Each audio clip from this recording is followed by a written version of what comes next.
Welcome to the reTIRED podcast. I'm Riley. And I'm Noah. We're former professional athletes turned parents and business owners. We created this podcast to talk about sports, life, and everything in between. Thanks for joining us. Let's get to it. We're back with another episode of the reTIRED podcast, brought to you by V8 Energy. It wasn't. I got nothing to say, but it's great. Swallow loud. That wasn't super loud. Noah is notorious for loud swallowing.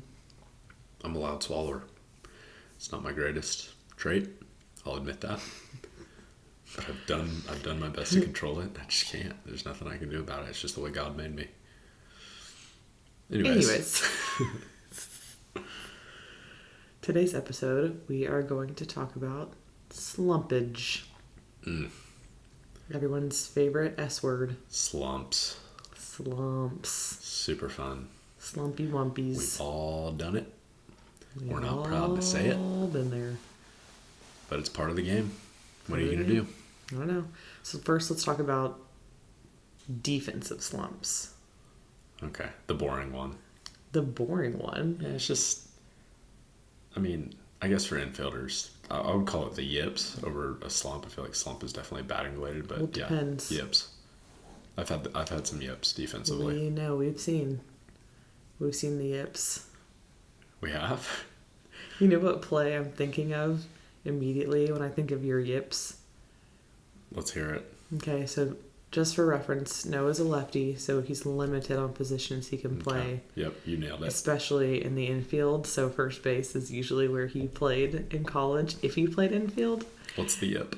The yip is runner at first, ground ball hit to you. Mm-hmm. The shortstop's worst nightmare, coming across the bag, trying to turn two. You just spike it. That throw got me every right time. into the dirt. It's every either time. spike or sail. Yeah. I have hit the runner a few times, and it's really not that hard. Create a lane, hit your guy in the chest. Yeah, you're probably up a little bit anyways because you're in butt coverage. You already have the inside lane, and the shortstop knows that, and so he's on the inner half of the bag.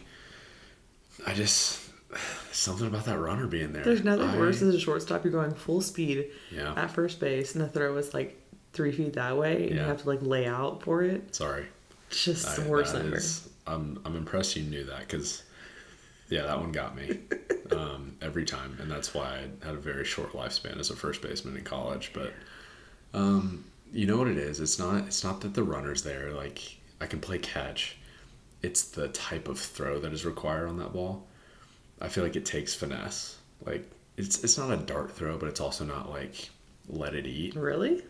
Well, it should have been. That was the problem. Was it should have been just use your body and throw the ball. Oh, okay. I would always try to aim it. That makes more sense. And because I would try to aim it, I would throw it right at the runner's feet, or sail it, or left or right, or on the other side. When my shortstop's on the inside, I'd throw it across everybody. And it's just that throw, man, got in my head. I hated it. What position gets the yips most often? Hot take. Just because I've seen it. I would definitely say like an infielder trying to field, like fielding yips, but hot take is catchers trying to throw the ball back to the pitcher. Really? I was thinking like pitcher yips. I've seen some bad yips. You ever seen a pitcher try to throw a finesse style throw? Yes. Oh, that's not the yips. Horrible. That's just pitchers in general trying to field a ball and throw it to first. I wouldn't even call that the yips, but that is what I would relate to me trying to throw the ball from first to second on a double play ball. Is a pitcher fielding a ball and trying to throw it to first. It's like kind of a finesse throw, but not really. You could get into it a little bit. It really should probably be mostly an underhand toss or as hard as you can throw. It depends. It's just like if you have to aim it, you could get yippy real quick. I think there's a guy I played against in college. I'm pretty sure he follows me. Are you going to call somebody out? No. You going to start some beef? He makes fun of himself for it. Okay. Actually, he posted the other day making fun of himself for it. It was actually really funny. But yeah, he was a catcher, and he had the yips, and actually went viral for it, to where he had to change the way he threw the ball back to the pitcher, where he was like it was bad. It was bad. Goodness. Yeah, but he got through it. He was you a can stud. have fielding yips too, though. But it was funny because, like, he was a stud. Right. But it can happen to anybody. Yeah. Like, that's just how mental it is to, like, the most elementary thing of playing catch can just become this mental nightmare. Have you ever, it's kind of like, this is what I equate it to. If you're not somebody who's familiar with playing baseball or softball, you know when you are walking, like, on the sidewalk, and you try to focus on walking normal, and all of a sudden walking normal just feels very difficult, and, like, you don't feel normal anymore at all? Yeah. That's kind of what throwing gets like sometimes. Yeah, it's like something we literally do all the time before every single baseball or softball thing ever. And when you're playing catch, you can hit your teammate in the chest 20 times in a row. But when it's a certain play, Maybe you think about it too much. or you think about it, that's what it is. When you think about it, it's just like, what am I even doing? I forgot how to play baseball. Yep. Sick. Sweet.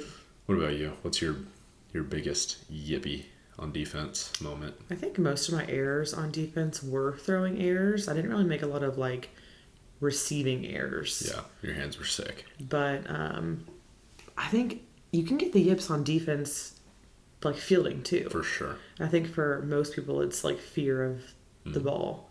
And I can remember I was in 16U, but I was playing up with our 18U team because I think their shortstop was sick.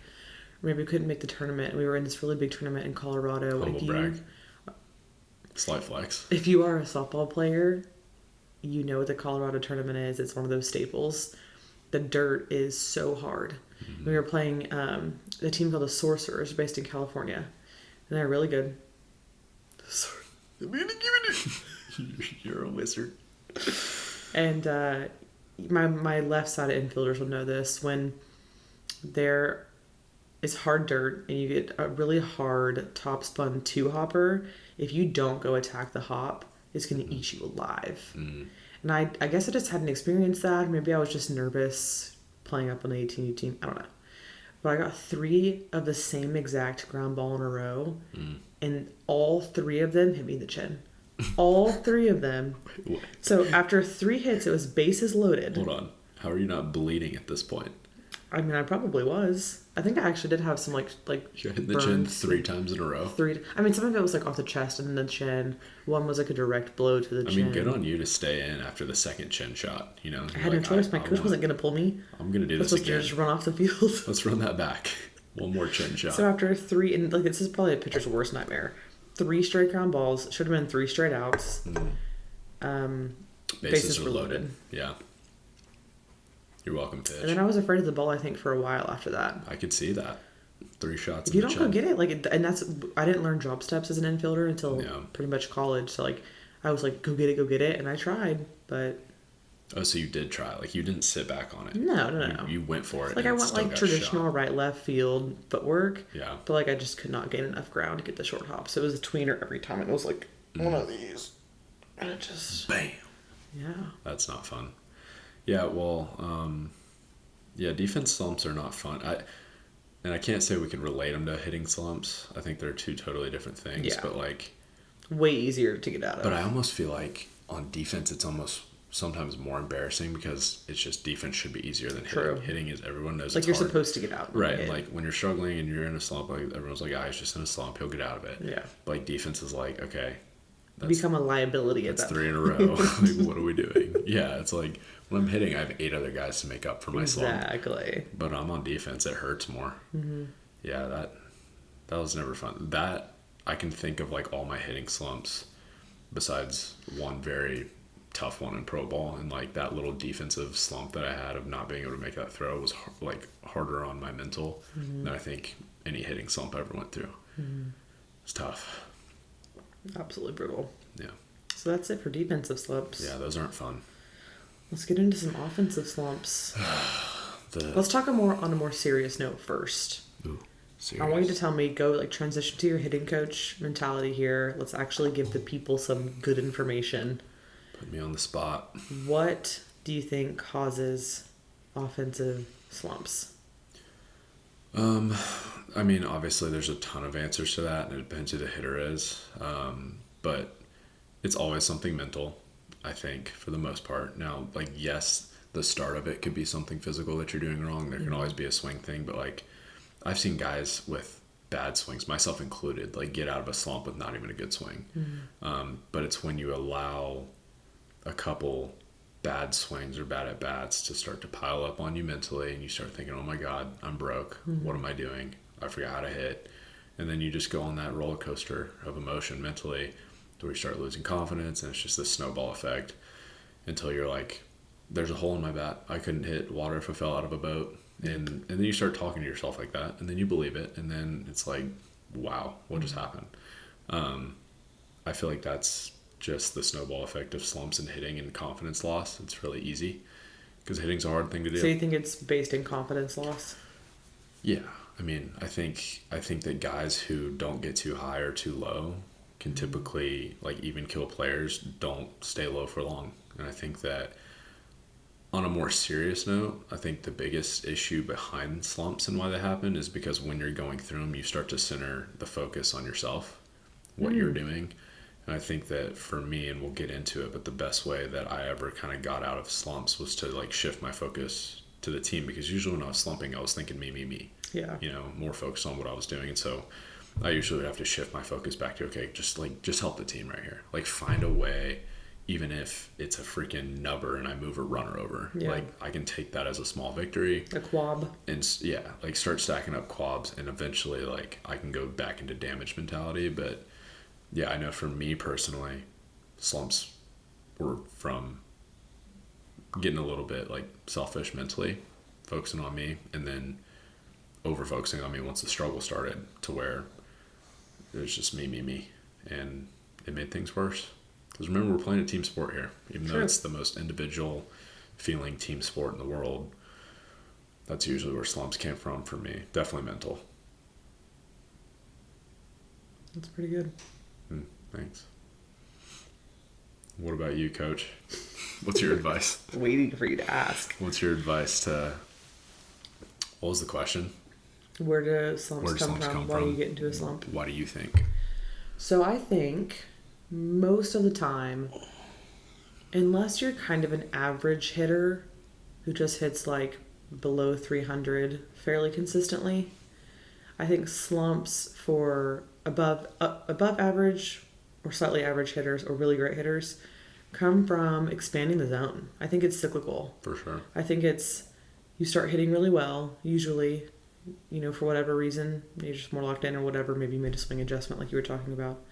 And then somewhere along the way, you get too big for your britches and you start thinking you can hit pitches like outside the zone, or maybe pitches that aren't like your best pitch to hit. So you start swinging at everything. Yeah.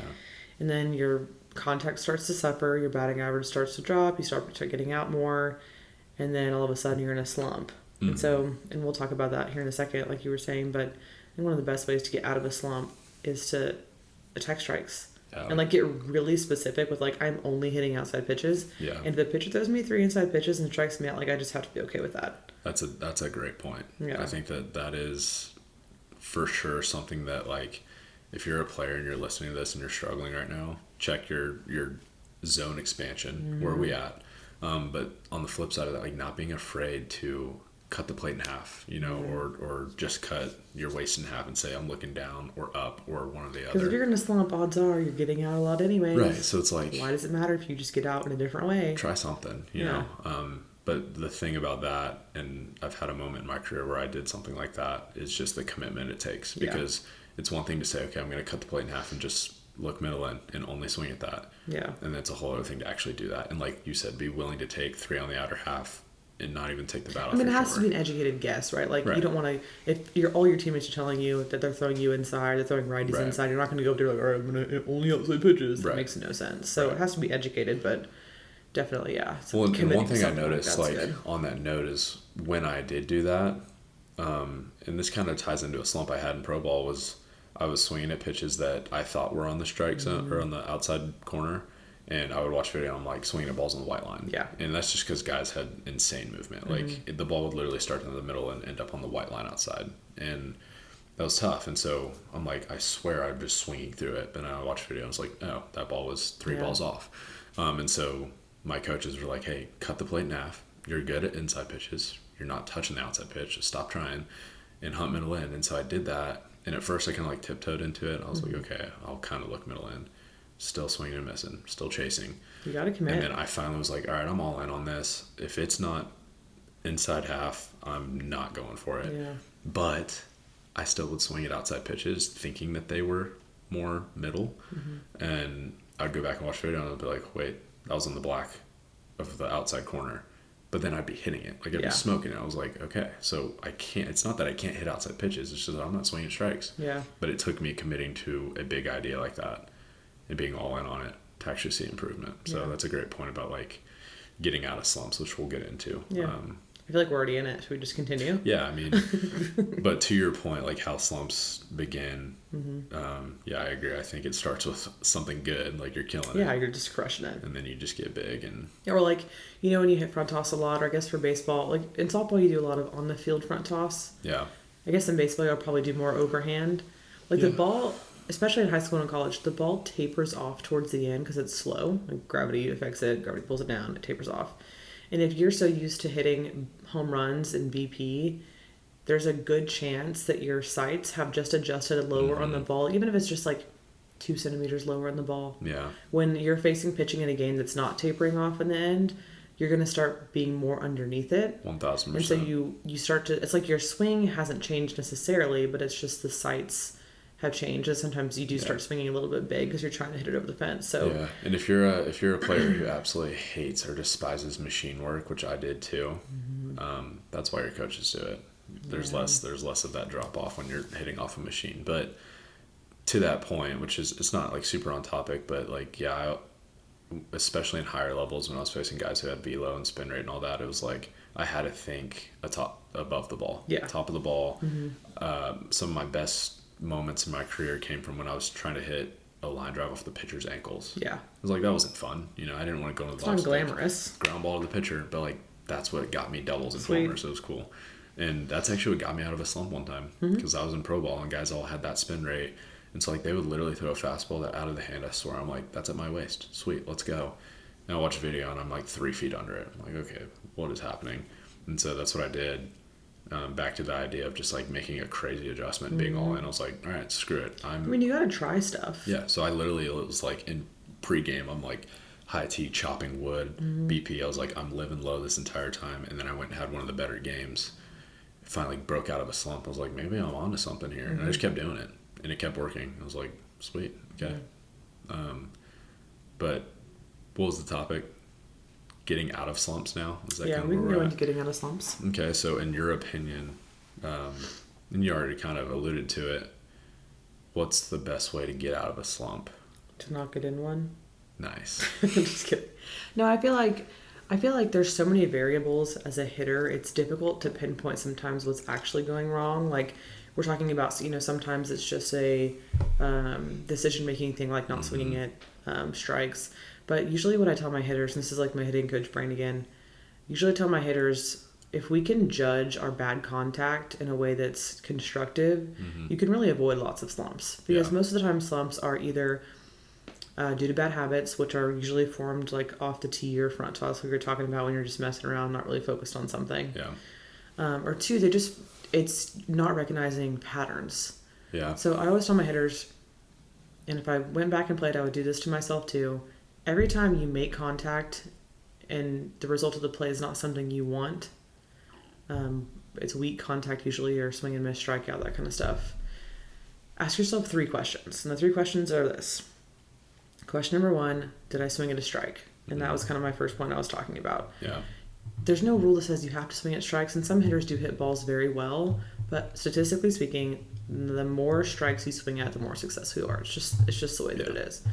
And that's the most important one. Question number 2 is, was I on time? And we don't have to get into like what is timing really right now, but if you are swinging at strikes but you're habitually late or habitually early and you just don't recognize it, your results might not be like, if you're habitually late, it might not all be jam shots every single time. Like an easy pattern to recognize. It could be like a pop up to the pitcher, or like hitting it, you know, to the first base side. What's tough really is want like to. you could also pop up to the pitcher being early. Exactly, You know, which is why it's hard to diagnose. Yeah. So that's question number 2. The third question is, did I hit the right part of the ball? You usually make hard contact if the answer to the first 2 are yes. Yeah. Unless you miss too far underneath or too far above. So the goal is to get all 3 of those questions to be answered yes. Yes, I was swinging at strikes. Yes, I was on time. Yes, I hit the right part of the ball. But if one of them is wrong, it gives you purpose for your next at bat. Right. And I feel like it can also help you avoid immediately trying to diagnose what's wrong with your swing. Definitely. Because, like, that's the thing that I used to do when I was in a slump was immediately, what's wrong with my swing? What's broken? Versus my swing could have been fine. I just was a mile early on a pitch that wasn't in the strike zone. And a lot of hitters just, like, how many hitters do you see coming in saying, oh, I was dropping my shoulder, or I was doing this, and it's like, no, bro, you were 10 years late. Yeah, your shoulder's not dropping. Yeah. Oh my gosh, I love that one. I get that so much where it's like, kids are popping up and they're like, yeah, my coach says I'm dipping. I'm like, you're actually flat and you're disconnected. Exactly. And your barrel is a mile under the ball, but Yeah. your shoulders are actually the opposite of dipping. It's funny how, I guess that's another way that slumps can happen is like you see results and you don't have knowledge about your swing. And so now you're trying to fix the wrong thing. Yeah. And now you're exacerbating making the problem. things worse. Right. And so kind of on that note, like, I guess my answer to how to get out of a slump would be first to do what you said. I think that don't go immediately to your swing and try to diagnose everything because the swing could be fine. Yeah. But it's important to have a good process when you work that creates like a problem solving mechanism for you to use in games. And it's not like this big crazy equation that you got to solve after every swing, but it's like kind of like you're saying, you have 3 steps. I like to, with my hitters on top of that, have like 1 to 2 questions you ask yourself about your actual swing. If the answer to all those things you said was yes, I was on time, swung a strike, hit the right part of the ball, but I still had a miss. Okay, do we have a couple swing feels that we really rely on for your swing? Like, for instance, a lot of my hitters right now are working on posture. Did you feel your first move be butt back? Did you get early posture? And then the second thing could be like, I got a lot of hitters who also like to turn forward instead of work behind with their turn. And so like 2 questions they could ask themselves is, after all the other things, they're like, okay, I swung a strike. I was on time. I hit the right part of the ball, still missed. Did I get early posture? Did I turn behind the ball? Like just a quick swing thing that's not, and that's like hitter dependent, right? Right, That's and it depends who the hitter is, and it's not that for every single hitter. But like if you are somebody who can handle asking yourself things about your swing, like even mid at bat, right? I was not a big guy, like fan of that. Like when I was in the box, I didn't want to be thinking swing mechanics, but I definitely see now as a coach that like that's something I needed. I never had a process of a problem solving process. So like when I got out, usually what I would do is just get pissed off and be emotional about it and have zero space in my brain for actually like analyzing what I did wrong mechanically, if I did something wrong mechanically. They're just stewing out there. And then I'm just mad. And so now going into my next at bat, instead of having this like clear cut answer where I'm like, ooh, I got it. I figured out what it was by two simple questions. Now I'm not on deck feeling what I need to feel. I don't know what the adjustment is. And so now I'm going into my next at bat like, I know something's wrong, but I don't know what it is. I'm just going to try to swing my way out of this. And so I think my whole thing for getting out of slumps is like, have a process first off. And that comes from working and figuring things out about your swing. And then trust your process in games. And trust the process? And if the result, and this is the hard one right here. If you made an adjustment and the result was still not good, trust your process. Like I was going to say that. Hard. So like, I feel like whenever you have a, let's say my 3-step approach, it shifts your perspective on what success is. Like I think in general as a hitter, if I say what is success to you, most hitters would say getting a hit, hitting a home run, whatever. Like my batting average would show my success rate. Right. But I feel like it's so ambiguous. Like the sport is, there's so many variables when you're hitting that you could do everything right. You could hit literally over the fence and the center fielder jumps over the fence and robs your home run. So it's like your success cannot be dependent on the results of the play necessarily. And so when you add those, so let's say I swung at a strike, but I was early. My next at bat, if I swing at a strike and then I'm late, that's a win. It's a win because I did what I set out to do. But I got out.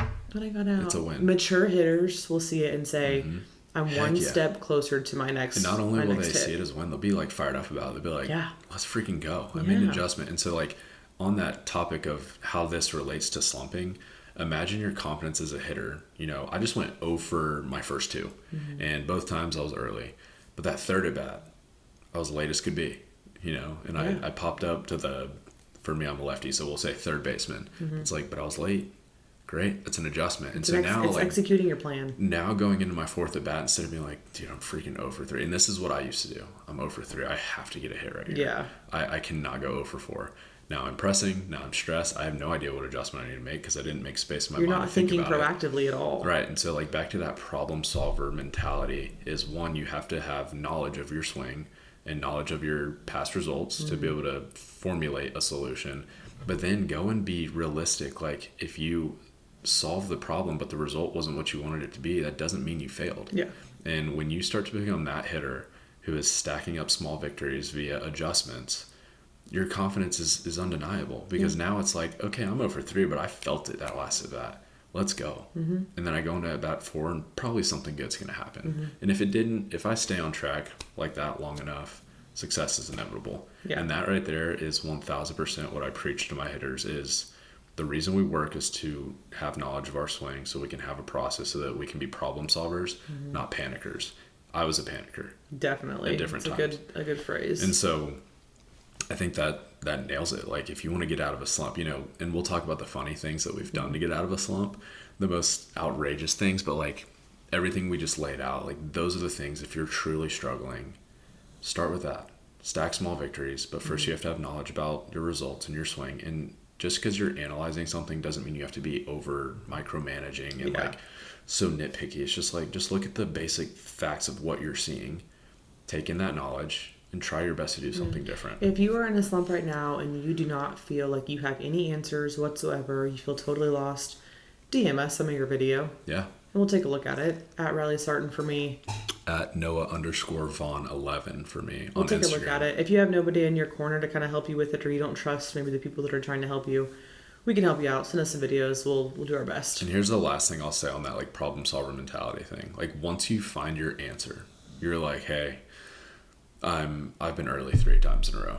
Okay, I need to be late right here. What does that actually look like? And I think that this is the part that gets everybody. We all can identify a problem most likely, especially asking the simple questions you laid out. But when it's time to actually go and execute the adjustment, we're all, myself included, way too scared to go for it. Yeah. So if my adjustment is I need to be so late that I hit a foul ball into the third base dugout as a lefty, to actually go into the box and commit to that, I'm too worried about what my swing's gonna look like. I'm like, what if I take a bad swing? Like, what if, it's like, it's not about that. You just need to feel something different. And the chances are is if I sacrifice one swing or one at bat to feel what I need to feel, I could have just changed the outcome of my next 20. But if I'm not willing to get uncomfortable trying to make an adjustment, I may be doomed for the next 20. And now my slump just gets bigger and bigger. You have to be brave enough. On the bench. You have to be brave enough to feel a little stupid. You have to be brave enough to try something uncomfortable. And if you know what the adjustment is and you've worked on it in the cages and it's proven to work, don't be afraid to go that big within the games. And here's the last thing I say. I know I already said the last thing.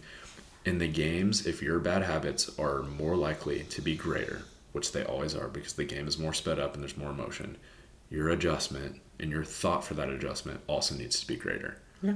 So if I'm in the cage and I am going forward at everything on my load, something I used to do, drift forward, and I'm doing that in the cage, what do you think that's going to look like in the game? I'm going to be jumping forward, like so on my front foot. So in the games, if my cage thought is, hey, stay on your back leg, in the game, my thought is fall through the backstop. And it had to be like that for me. Now, this could be hitter specific, but if you're struggling and you know what the adjustment is and you can't seem to make it bigger. Take the same thought and multiply it by 10. And if that's not big enough, do it by 20. And just keep going until you feel so uncomfortable that something different has to happen. And then it does. And then you're good. That's my piece on adjustments. I'll go for hours if you let me. So let's move it on. Okay, so now... Moving on. What's the funniest thing you've ever done to get out of a slump? I'm going to let you go first. What's the funniest thing you've ever done to get out of a slump? Well, this is kind of sad. So my senior year at A&M, I had torn my meniscus earlier in the season. And we didn't know that. I didn't get an MRI until the season was over because I was not about to have someone tell me I had some injury that I couldn't come back from and then I had to sit out. That was not happening. No shot. So I was just in a brace all season. And I didn't notice it. And we talked about this in one of our episodes. My first couple weekends, my senior year, insane. I led the NCAA, I think, in RBI and home runs, or I was tied with first. It was nuts. was ridiculous. Your first like 2 games, you hit 3 homers. I went 5 for 6, 3 homers, 2 doubles. Yeah. 1 fly out to this. Like, I literally couldn't miss. And it was one of those, like, weird things where it never happens ever except for once in your life. Yeah. Anyways, I was doing really well. I tore my meniscus, like, second week of SEC, I think. And my swing just over time started to, it was my right knee, so it was my turn leg. And I didn't notice it because it was little by little. I just started getting weaker and weaker and weaker in that leg. And so I started, my axis of rotation started to be more and more tilted upward. And I look back now, like even on some of the highlight reels, and I'm like, oh my gosh, that was bad. Anyways, besides that, so I was under everything and I was late at everything. Rise balls were not fun for Rise you. balls were actually, like, I remember one time we were playing Alabama, and Montana Fouts was a freshman, and we were in game 3, and they were undefeated the whole season. They were like 26-0, something ridiculous. And we had a runner on second, 2 outs, and I was friends with the catcher. Her name is Reagan Dykes. I was friends with the catcher, and I was like getting in like my zone. I was like getting all angry, like, I'm gonna hit this game-winning RBI. This is the bottom of the 7th, and they intentionally walked me. And I was like, honestly, had they just thrown me 3 strikes right on the middle, I probably would have struck out. And then the girl hitting behind me, Peyton McBride, hit a game-winning single. That was awesome. And that was their first loss of the season. But in my head, I'm like, thank God. Yeah. Because I probably would have struck out. She was throwing like 74, something ridiculous. Why do you think that they did that? Who's the head coach over there? Pat Murphy. I think it was obviously. You think it was strategic? Or the next person up was a lefty. Yeah. She was a great hitter. Her batting average was probably higher than mine. I think it was just a force out kind of situation. They're trying to get a force out somewhere. But anyways, and a little bit of respect. Maybe, I don't know. It was because bad. even like a coach like Pat Murphy, like, he knows you, and even in a down year, but it's like, hey, I've seen her, and she is the senior. She's the captain on this team. He didn't want me to have my moment. No, it's not that. I think he knows that if there's somebody in this moment, no matter what their season has looked like, that could do something to win this game, it's probably you. Maybe.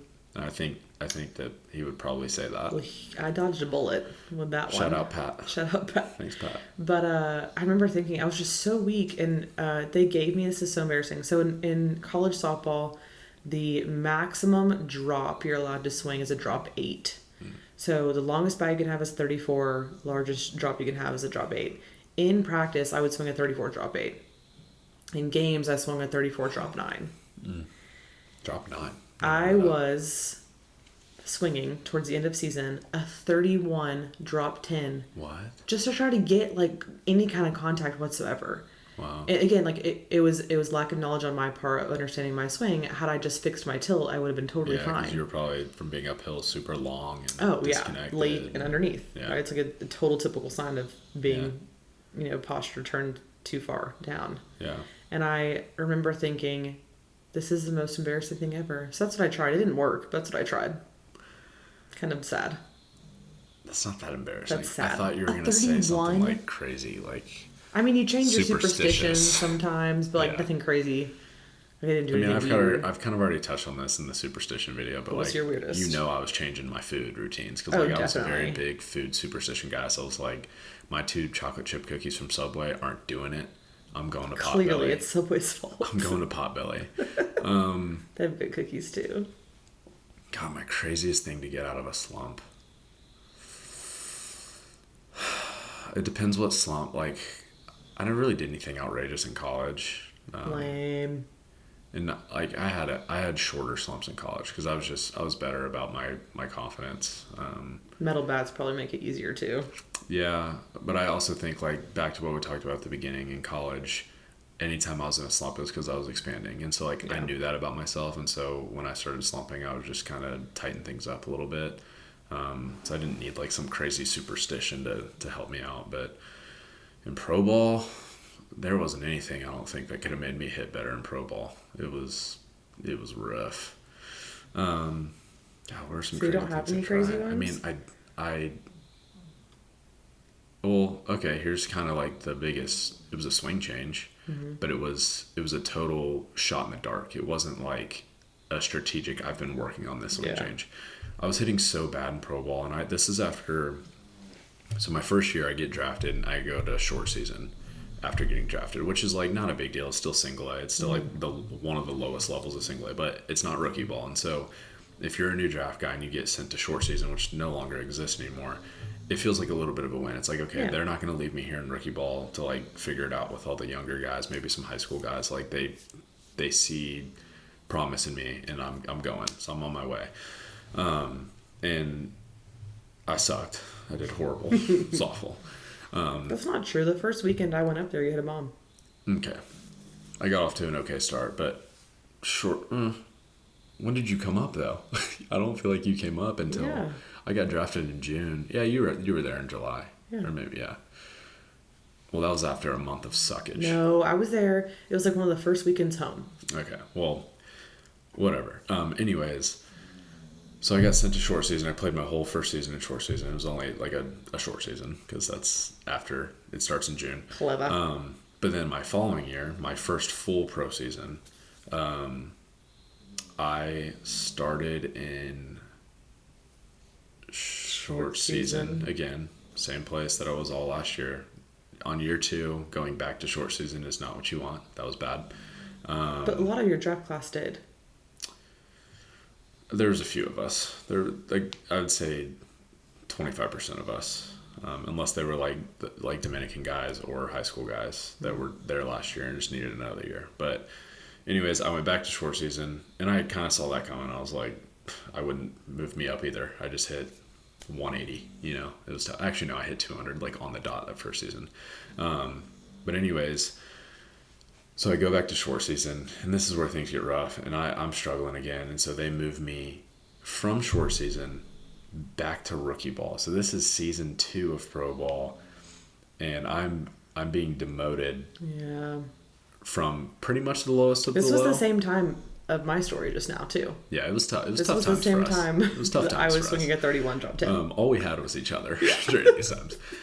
I went from the almost the lowest of the low back to like, hey, we're gonna go put you back with like the 17-year-old Dominican guys and high schoolers who are learning just. I'm not gonna say the most basic things because pro ball is not basic anyways. Yeah. And these guys, I'll be honest, at this time, like these guys were better than me. They were out hitting me, and so like very humbling moment. I am at the lowest of the lowest levels that you could be at in my second year of pro ball, and there's 17-year-old Dominicans who are ripping the cover off the ball while I'm continuing to strike out at everything. And so one of them was Lawrence Butler. Oh, Lawrence He was out? Lawrence Law was first year rookie ball because he came out of high school, so I'm pretty sure he played his whole entire first season. When I was in short season, he just did rookie ball, and then the second year anyways, so he was in short season the second year. Okay. So I did play with him there. But anyways, that was when I was like so down in the dumps about I had been slumping for God knows how long. I mean, at this point I maybe had 4 hits on the season in both short season, and it was horrible. So I think they really just took me back to rookie ball so I could get out of my head and just like hit better. But the problem with me was I was a swinger. I would swing at everything. And so like the lower you go in levels, it's like guys still throw hard and they still have a ton of movement, but they have way less control. Yeah. And so me being the free swinger that was probably the worst thing. And obviously I would never expect the A's to do this, but like they would have been better off putting me in AAA than putting me back in rookie ball. Well, you went to Beloit at one point. I went to Beloit for a very short amount of time, for a month. And that's actually when I started to like do well. I started to slowly, but towards the end of that month, because the beginning of the month was literally like 30 degrees every time we played. It was April in Beloit, and it was horrible. But towards the end of that month, like I started to kind of get things together. I was having better at bats, all these things, whatever. But back to my point, the weirdest thing I ever did, my swing, I had lost it at that point, and it was still mechanically the same swing I took in college. But the feel for it, I was like, I don't know what's happening. Obviously, I'm sucking it up. I'm going to do something dramatic. And so what I did was I thought of the swaggiest player that I could ever imagine. I was like, I have to find a way out of my head. And Robinson Cano was my guy. When I grew up playing wiffle ball in the street with my buddies, I would emulate Robinson Cano. And so I'm like, you know what? just to get out of my head, to get out of the slump, to feel something different, I'm going to go for just my wiffle ball swing from when I was 10. Robinson Cano, let's do it. Boom. And I started doing it. I started feeling better. I started having some flow and just relaxed again because I was literally just like, I can't hit. And I started hitting again. And that's probably the craziest thing I ever did was just like go to a swing that I'd never practiced before outside of a wiffle ball when I was 10 years old. And it just goes to prove that, like, if you just stay athletic and stay free and loose with hitting especially, you'll find a way. It's the moment that we start pressing and getting tense. It doesn't matter how sick your swing is in the cages. Like, it's just, you have to stay loose in there. And so that's what I did. I was like, you know what? I'm just going to go for the loosest, most flowy swing I can think of. And it worked for a little bit, and then I got cut. But I kept that Robinson Cano swing going. Neither adjustment worked for either. I kept that swing going after I got cut. I was like, this swing is sick. This is the best I felt in probably 2 years. And it wasn't from a hitting coach. It wasn't from drills. It was just me saying, screw it, basically. I had to get out of my head. So I had to try something dramatic. Then he came to our wedding. And then Robbie Cano came to our wedding. That was kind of cool. Yeah. So, yeah, totally different swing. Pretty much just said, screw it. I'm just going to have fun. Because you only get this opportunity once. That's true. But yeah, that was kind of wild. So, slumps, not fun. Everybody has them. Slumpage. What are you going to do? Get out of your head. Go be athletic. And remember why you play the game. Have fun. I know it's hard when you're slumping, but just like the best thing you can do is seriously make adjustments as good as you can, but get out of your head and go have fun again. Because nobody's having fun when you're having a slump. I know it. So, that's my story on slumps. It's a good story. Well, it's late, and we should probably go to bed. But we're probably going to stay up and film another episode, because the fans love it. We got 5 views on our last podcast episode. Let's go. Keep tuning in. We'll do it weekly. Get out of your head. Get out of your slump. Good night. Bye.